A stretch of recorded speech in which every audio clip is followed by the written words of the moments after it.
Have you ever wondered what happens when an ancient tomb is opened and the people who built it never intended anyone to find it?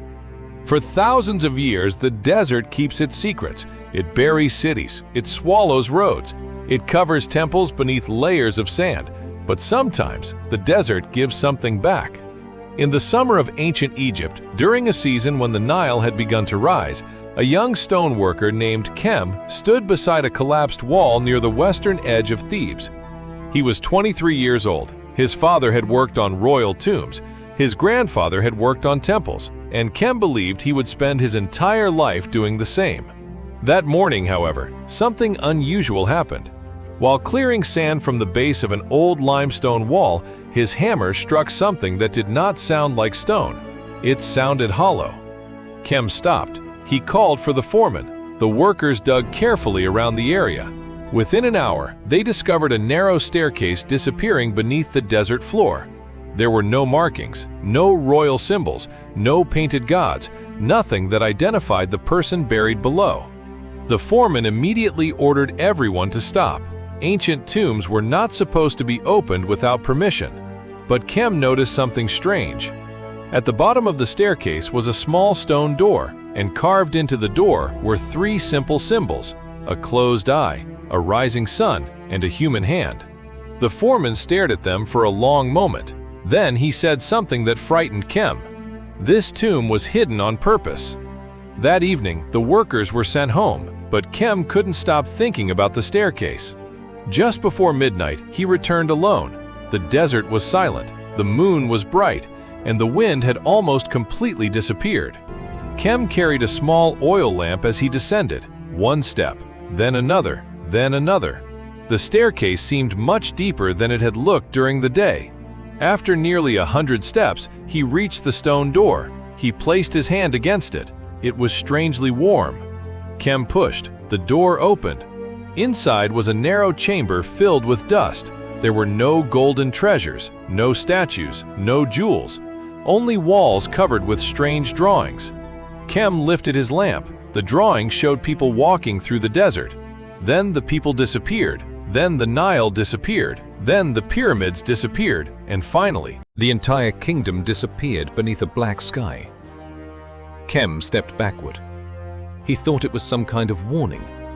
Then he noticed something else. At the center of the chamber stood a stone box. There was no lock, no handle, only a single inscription.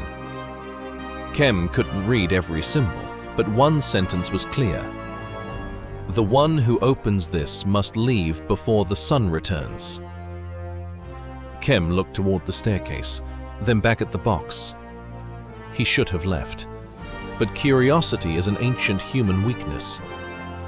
He opened it. Inside was a small black stone. It was perfectly smooth, almost like glass.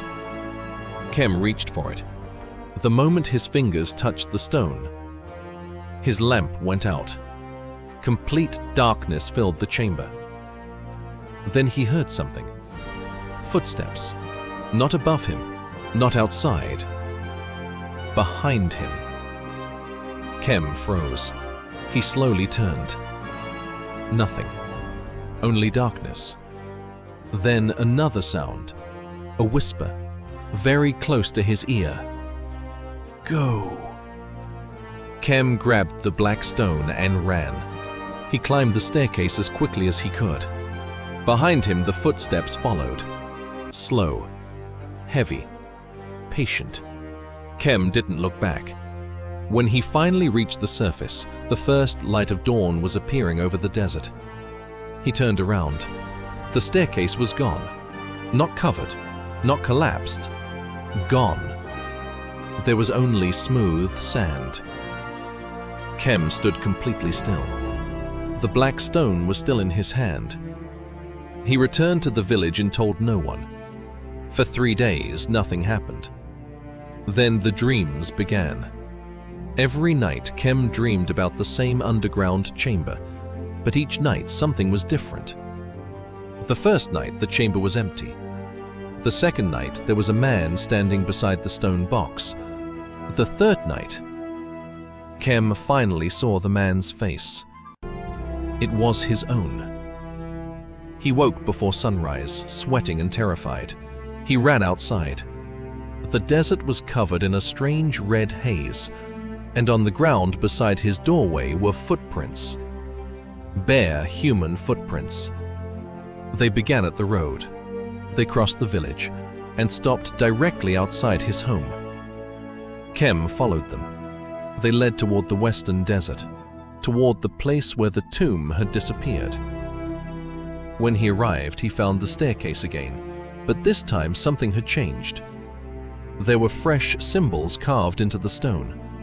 The same 3 symbols: the closed eye, the rising sun, the human hand. Only now, the hand was pointing toward Kem. He understood. The tomb had not been hiding treasure. It had been hiding a warning, and somehow